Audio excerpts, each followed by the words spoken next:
I read the name Sue L. Robinson yesterday and went, well, oh, good. We're right back at home, aren't we? Keep me my tighter fitting sport jacket where my gut kind of hangs out from underneath. It's time to walk back on into the courtroom.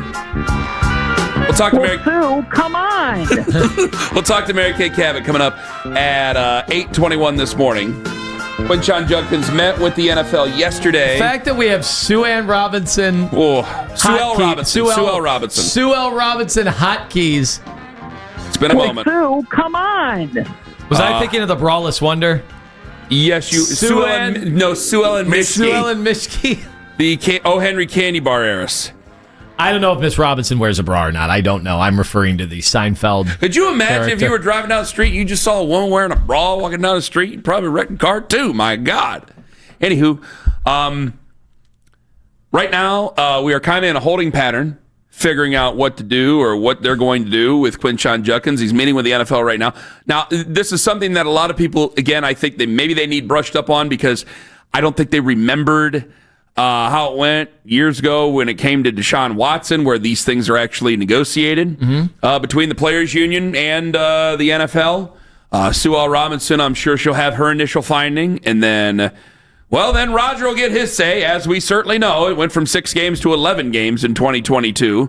So I'm not really sure. Well, we're going to get, at the very least, I hope to get some clarity coming up at 8:21 with Mary Kay as best we can. I'm not sure how much she may know right now. Yeah, my guess is... Probably knows a lot more than us. Again, it feels weird and a little shallow to compare to Mike Hall's situation or any... They're all different. Every situation has a difference, but these are dropped charges. Yeah, we know. These are dropped charges. Yeah, but he wasn't at practice yesterday. He was not at practice yesterday. Here's Kev. He was asked about it. Here we go. Is that evidence today related to discipline or is it personal? He's not here today. Not going to get into specifics, but expect him here tomorrow. New York meeting with the commissioner. Not going to get into specifics, but I expect him back tomorrow. He's not going to say anything, do you? No. You're not going to get any answers from Kevin.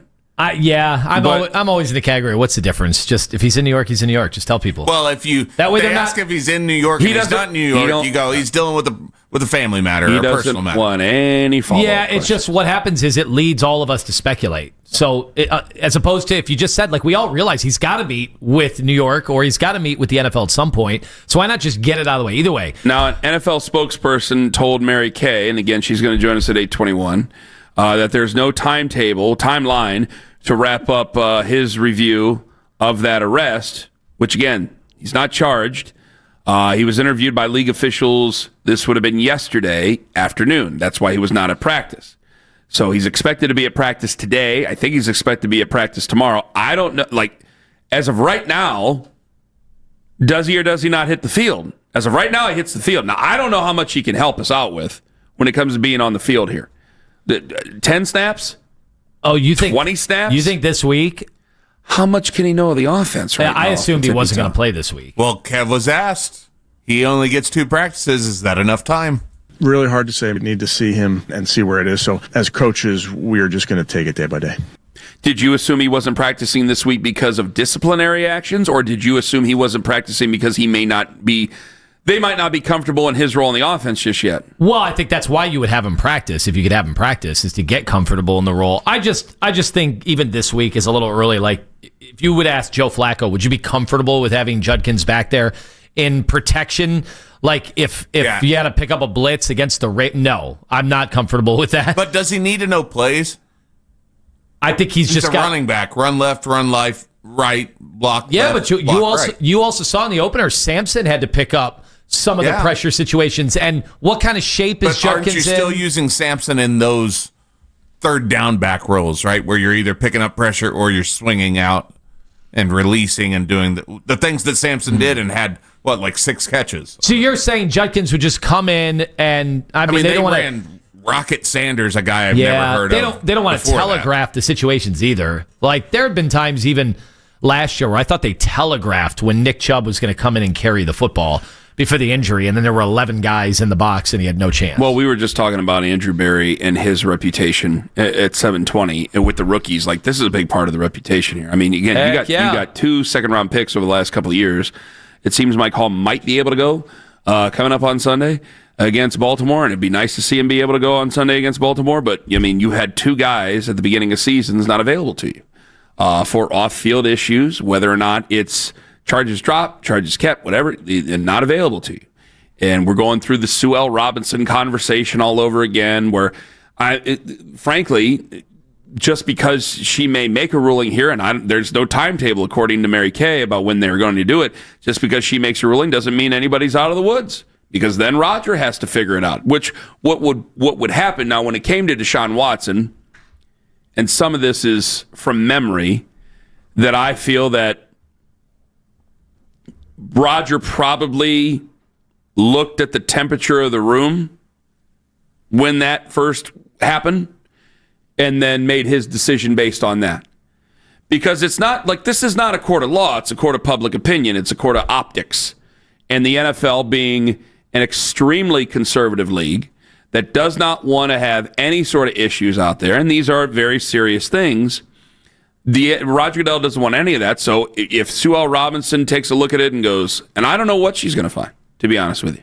I mean, a lot of this is still like in the dark. And if she says 6 games, 4 games, no games, whatever, it's like, well, we got to figure out what Roger is going to say about it. Because really a lot of this, again, all stems to his situation with the Ray Rice stuff years ago, where he took a lot of heat for what TMZ found that they said they couldn't find or they didn't have. And when that came out, it was everybody going after Roger Goodell. And there's no way he don't remember that. And so now it's nobody's above the shield. We're not going to do it. There's nothing that's ever going to do it. Everything's about protecting the shield. That's what they call the NFL logo. Everything's about protecting the shield. And so they're going to come down very heavy on anybody when it comes to this sort of thing. So I don't know what they see. I don't know what they have.